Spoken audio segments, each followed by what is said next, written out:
Kahit papaano naging masaya at maayos ang birthday ng anak ko. Natuwa akong makitang masaya siya sa piling ng mga kaibigan at mga taong nagmamahal sa kanya. Dumating din sina mommy at daddy. They told me to find Tisha and fix everything. Gusto na raw nila makita ang bagong apo nila. Are you happy, baby? Tanong ko kay Chlo. Yes, daddy. Thank you po sa party. Sana mommy and my baby brother were here too. Don't be sad na. Alam mo namang, ayaw kang nakikitang malungkot ni mommy. Hindi na po, daddy. Alam ko babalik na siya kasi yun. Yung wish ko kanina. Very good, baby. Tapos ay nilapitan na niya ang lolo at lola niya. At ibinida ang mga regalo sa kanya. I saw Ali walking toward me. I picked teddy bear in her hands. Ang galante na mangyaya nito. Ang laki ng regalo. Di ka na sana nag-abala pa, Ali. Ngumiti naman siya. Hindi po sa king galing to, sir. May nagpadala po para kay Chlo. Ni-receive ko lang. Kanino galing? Ay, hala. Nakalimutan ko pong itanong sa nag-deliver. Kinuha ko yung teddy bear at binasa yung card. Sigurado ako kay Tisha to galing. Alam ko ang sulat kamay niya. Hindi niya talaga matiis si Chlo. Ngayon ay may pag-asa na akong mahanap siya. Nilapitan ko ang anak ko. Baby, a gift from mommy. Namimilog ang mga matang tinanggap niya to. Really, daddy? Thank you. Tuwa-tuwa niyang niyakap to. Maiwan muna kita, anak ha? Pangako, pagbalik ko. Kasama ko na ang mommy mo. Ihe. Promise, dad. Promise, anak. Niyakap niya ako ng mahigpit. Nagpaalam din ako kina mommy at daddy. Sana raw ay matagpuan ko na ang mag-ina ko. Nagpunta ako sa opisina ng courier. Isa ang kumpanya namin sa biggest clients nila. Kaya alam kong hindi nila ako tatanggihan sa pakiusap ko. I need to know kung saan galing ang stuffed toy na nakapangalan kay Chlo Alexandria Rosales. Diretsahan kong sabi sa isa sa pinaka-head nila. Sa isang branch namin sa Cebu, Mr. Rosales. Nandoon lang pala siya. Hiningi ko ang exact address ng branch nila. Alam kong malaki ang lugar na yon. Pero positibo akong makikita ko sila. Nagpasalamat ako sa nag-assist sa akin at nagmamadaling umalis. Tinawagan ko ang kaibigan kong detective para alamin kung saang ospital nanganak ang asawa ko sa Cebu. Lalo na ang bayang pinanggalingan ng stuffed toy. Si Chlo na naman ang dahilan kung sakal ng pagkikita naming muli. Kinabukasan ay pinuntahan ko ang branch ng courier at tinanong kung ang asawa ko nga ang nagpadala sa branch nila ng regalo. Ibang pangalan kasi ang ginamit niya. I showed them her picture. At laking pasalamat ko nang i-confirm nila ang hinala ko. Siya nga po ang nagpadala noong malaking pink na stuffed toy noong isang araw. Maganda siya. Asawa niyo po pala yon. Akala namin dalaga pa. Maraming salamat sa tulong niyo. I asked for her address. Pero wala raw siyang inilagay. Tanging Cebu City lang. Sakto namang nakatanggap ako ng tawag mula sa kaibigan kong detective. Per, good news. I found out na sa Cebu General Hospital nanganak ang asawa mo. Talaga, Per? Ano pa ang nakalap mong impormasyon, tanong ko. Sorry, Per. Ayaw maglabas ng impormasyon ng ospital. Ginawa ko na ang makakaya ko para makuha ang address niya. Pero wala rin akong napala. Tanging ang syudad lang ang inilagay niya as her address. Okay na yon, Per. Salamat. I will call you again. Pag may balita na ulit. Sabi niya. I was headed sa isang restaurant. Nang may nakasalubong akong pamilyar na tao. Tito Mauro. Kumusta po? It was Cholin's dad. Sander, ikaw ba yan? Tuwang-tuwa niya akong niyakap. Opo. How's Tita Connie? We're good, anak. Malakas pa sa kalabaw. Come, magkwentuhan muna tayo. Mukhang wala naman siyang sama ng loob sa akin sa kabila ng nangyari sa amin ng anak niya. Kaya pumayag na rin ako. Kumusta na ang apo ko? Ni hindi na namin siya nakikita. Hindi mo man lang naipasyal sa bahay. Kailan ba sila huling nagkita ni Chlu? Mukhang noong baby pa to. Malaki na po siya. She just turned 5 yesterday. Sorry po at hindi ko man lang kayo naimbita. Marami lang po akong iniisip. Pag-amin ko. It's okay, Sander. Sabik lang din kasi kaming makilala siya. Panganay namin siyang apo. Kung sana hindi kayo iniwan ng anak ko, madalas siguro tayong magkakasama. Kumusta ka na pala? Parang pumayat ka. Maayos naman po ako. May asawa na po ako, tito. Medyo nagka-problema lang kami ngayon. Pero masaya na po ako. Gusto ko sanang sabihin sa kanyang ginugulo kami ng anak niya. Pero I decided against it. Congrats! It's about time na maging masaya ka na. Tanggap ba naman niya si Chlu? Mahal na mahal niya po si Chlu. At ganoon din ang anak ko sa kanya. Maswerte ka pala sa asawa mo. Sana'y maayos mo agad ang problema niyo. Huwag mong hayaang mawalan na naman ng ina ang anak mo. Saka bumisita ka naman sa bahay pag may oras ka. Matutuwa ang tita ko ni mong makita ka. Sabi niya sa kanya ibinigay sa akin ang address nila. Sige po, tito. Dadalaw po ako. Kaya hindi ko malaman kung kanino nagmana si Cholin, Pareho naman kasing mababait ang mga magulang niya. Kung sana'y maisasama mo si Chlu. Mas masaya. Hindi kami kilala ng batang yon, Gusto naming iparamdam sa kanya na mahal namin siya. Pambawi man lang sa mga pagkukulang ni Cholin sa kanya. Nasa Kalapan po kasi siya. Baka sa susunod po na pumarito ako ay isasama ko siya. Nagpaalam na rin si Tito Mauro. Kalaunan dahil may meeting pa raw siyang pupuntahan. Mabubuting tao ang parents ni Cholin. Kung bakit namin kasi kabaliktaran nila ang naging ugali ni Cholin. Lumaki tuloy si Chlu nang hindi nakilala ang Lolo Mauro at Lola Connie niya. Pero ngayon, panahon na para malaman ng anak ko kung gaano kabuti ang grandparents niya. I called Mommy Sandra para ipahanda ang mga gamit ni Chlu.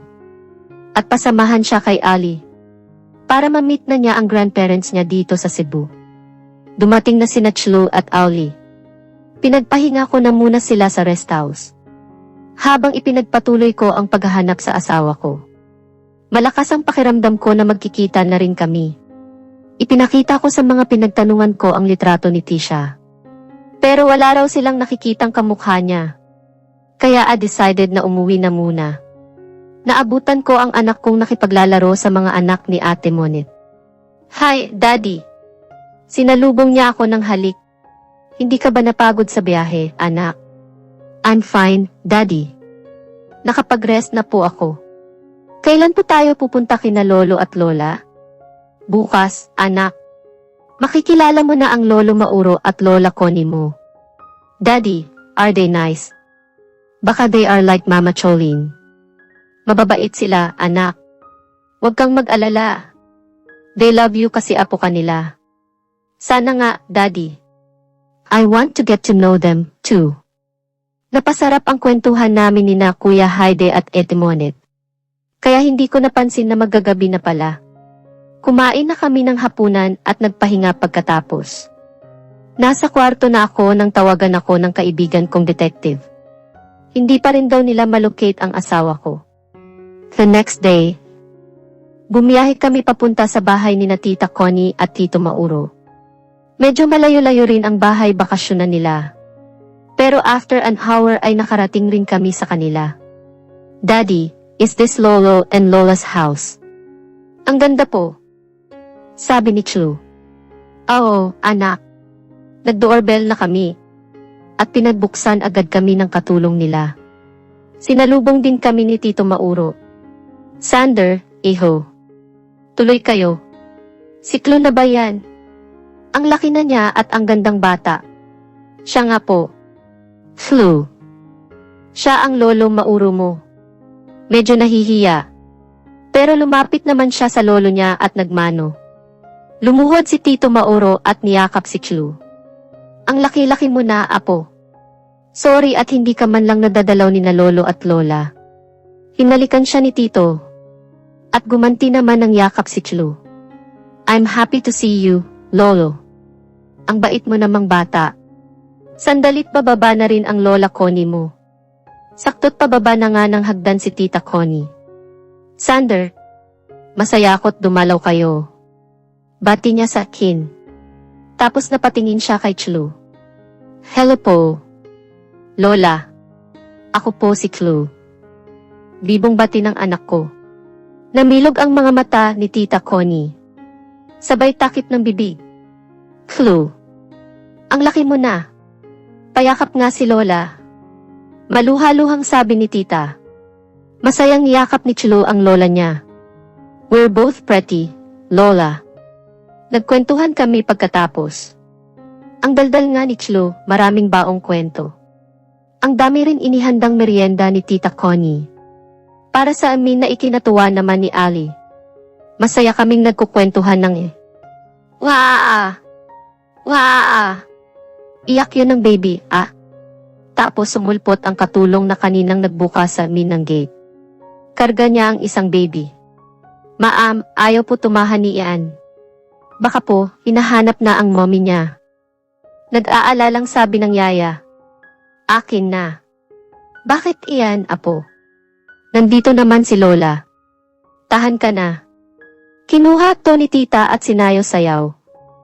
Pero patuloy pa rin ang pag-iyak ng sanggol. Hindi ko alam kung bakit di mapanatag ang loob ko.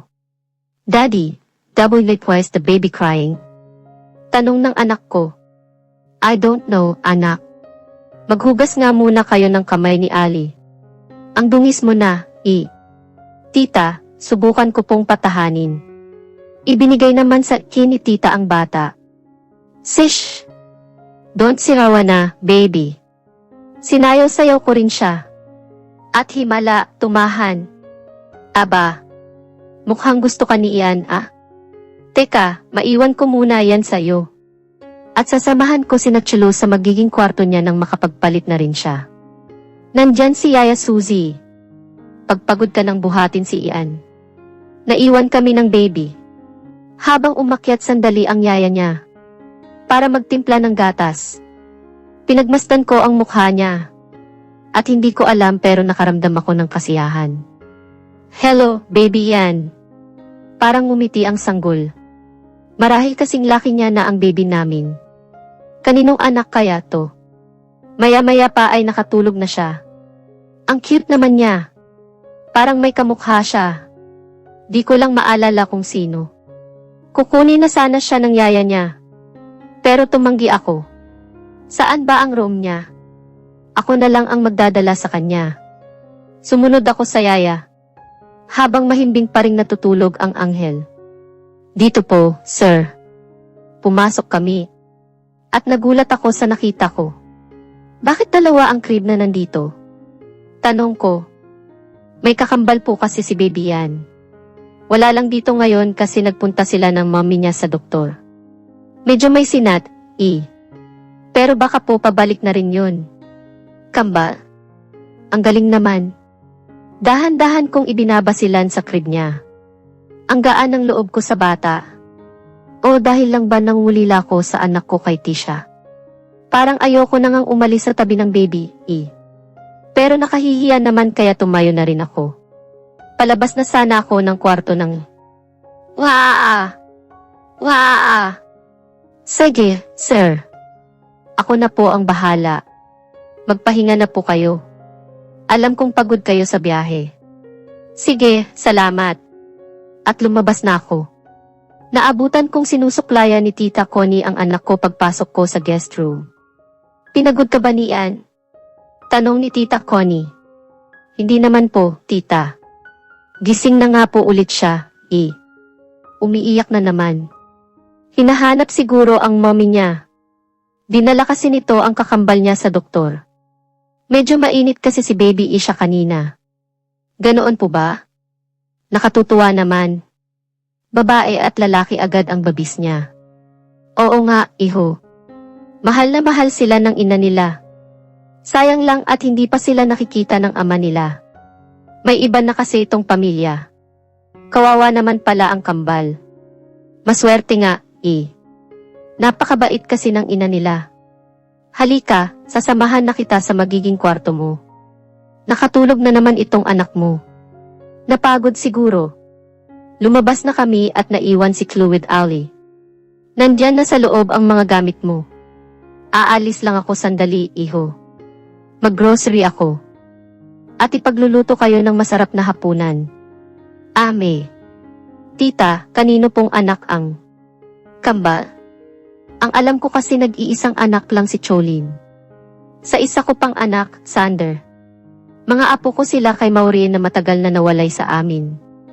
Hanggang ngayon nga, hindi pa namin masabi sa kanyang kami ang tunay niyang mga magulang. May pinagdadaanan din kasi siya. At ayaw naming biglain siya.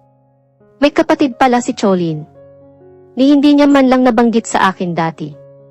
Sige po, tita. Gusto niyo po bang samahan ko kayo? Wag na, anak. Walang kasama ang mga bata dito. Sasamahan naman ako ng tito mo. Dadaan ako sa opisina niya. Umalis na si tita matapos bisitahin si Ann. Nagpalit na ako ng pambahay. I was about to check ang phone nang narinig ko na naman ang iyak ng sanggol. Lumabas ako at pinuntahan ito sa kwarto. Nakita kong natataranta na ang yaya niya. Tahan na, Ian. Pauwi na rin ang mommy mo. Medyo namumulan na nga si Ian sa kaiyak. Baka gutom yan o basa na. Ayaw po dumede, ikapapalit ko lang din ng diaper niya. Sinasayaw-sayaw nito ang bata pero hindi pa rin ito tumahan. Sige, akin na ulit. Ibinigay niya sa akin ang bata. Baby, tahan na. Pinagdapa ko siya sa dibdib ko at hinaplos-haplos ang likod niya. Tahan na, baby. Ako na muna ang daddy mo, ha? Tumahimik naman siya. Mukhang gusto niya ako, Nagpaalam saglit si Yaya Suzy. Magsasaing lang daw siya. Namimiss mo ba ang daddy mo? Pareho lang tayo, baby. Miss na miss ko na rin ang anak ko. Magkasing laki lang siguro kayo. Kwento ko kay Ann saka inayos ko ang hawak sa kanya. Ang pugi niyang bata paglaki. May dimple pa nga siya, Kakaibang tuwa naman ang naramdaman ko nang hawakan niya ang daliri ko. Di siya POV. Medyo mainit ang bunso ko. At mayat maya ang pag-iyak niya. Kaya nagdesisyon akong dalhin siya sa doktor. Naiwan muna si Ann kina Tita Connie. Mabuti at konting sinat lang naman daw. At niresetahan lang siya ng gamot. Dumaan muna kami ng butika para bilhin ang gamot. Pumara na ako ng taxi pagkatapos at nagpahatid sa bahay. Baka umiiyak na kasi ang isa ko pang anak. Sa mga ganitong pagkakataon, sana kasama ko si Sander para umalalay sa akin. Pero kailangan kong magpakatatag para sa kambal ko. Pinagbuksan kami ni Yaya Suzy ng gate. Kumusta sila? Tanong ko agad. Iyak nga po ng iyak. Mukhang hinahanap kayo. Mabuti na lang po. Trish. Ay, saglit. Yung sinaing ko pala. Hindi niya pa natatapos ang sinasabi niya, umalis na agad siya. Kakaiba din ang dalagitang yon, Umakyat na ako. Malamang nakatulog na ang anak ko. Kaya I slowly opened the door. Para hindi siya magising. Panaginip ba to? Anong ginagawa ng kapring to dito? Inilapag ko ang bag na dala ko. Nakadapa pa sa dibdib niya si Ian. At mahimbing silang natutulog sa kama namin. Kung panaginip to, sana wag muna akong magising.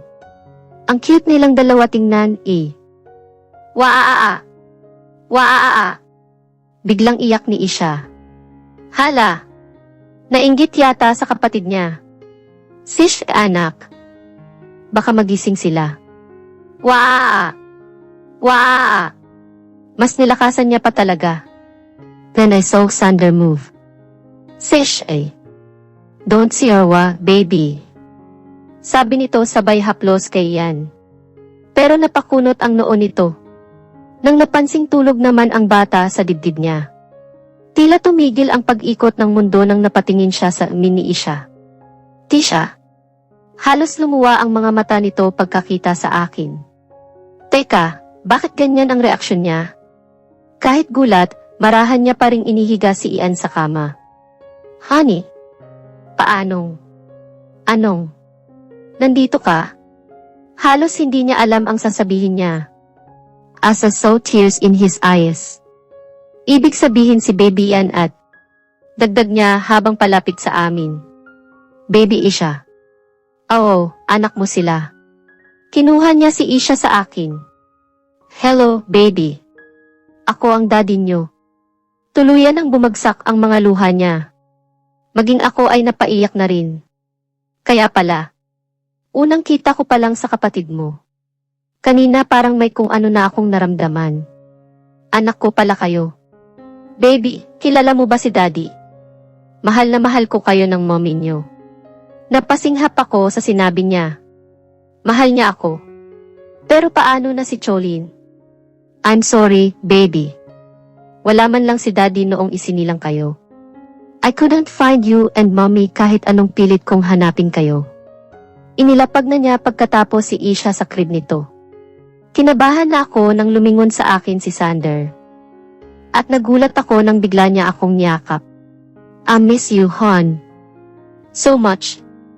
Hindi mo alam kung gaano kahirap sa akin ang nakalipas na 2 buwan. Naramdaman ko ang bilis ng tibok ng puso niya. W8Y, hon. Sana tinanong mo man lang ako. Sana hinintay mo man lang ang paliwanag ko.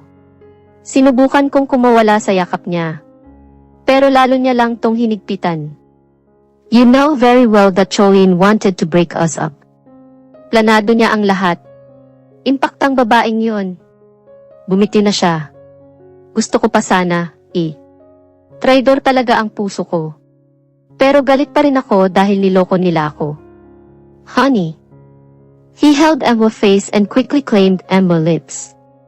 Parang ibinuhos niya doon ang lahat-lahat. Miss na miss ko na siya.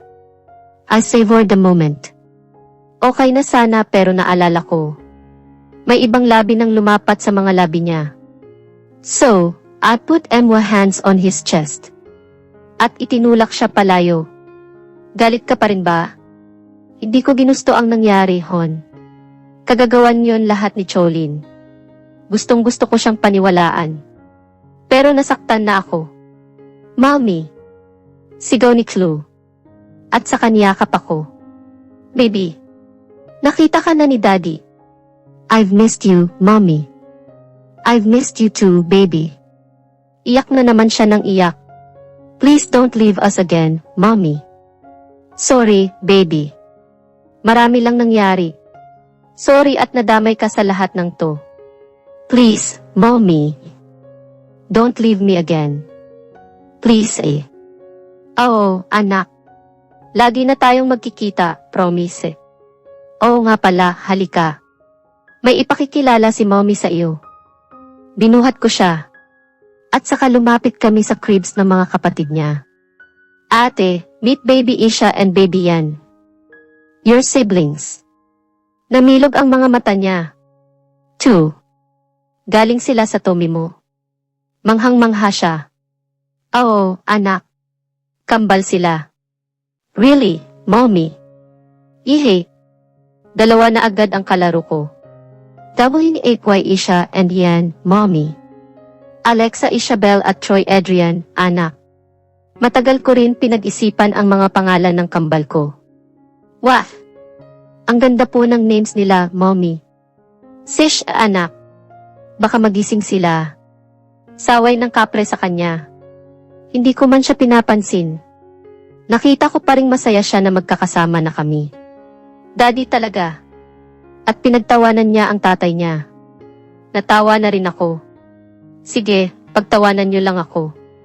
Pag lumaki na sina Ian at Isha, sila na ang kakampi ko.